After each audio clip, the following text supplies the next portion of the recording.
Hello, boys and girls. We are going to do a quick review of our LEQ for the week. So let's take a look.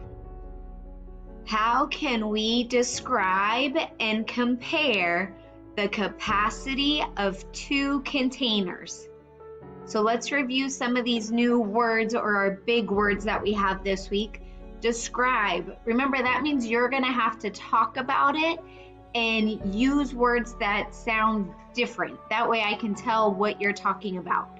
So for when we're talking capacity, we talk about comparing it, and the words we use are more or less.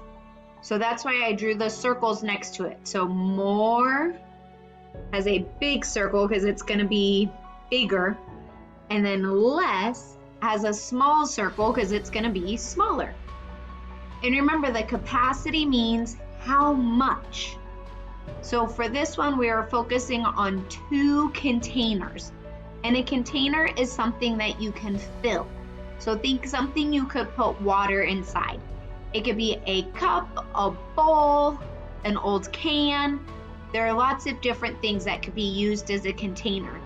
Yesterday, I showed you guys my water cup and my coffee cup. And remember, we said that my water cup can hold more than my coffee cup.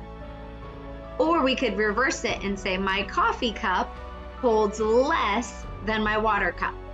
So we're going to keep working on capacity this week, and I will see you in the next video.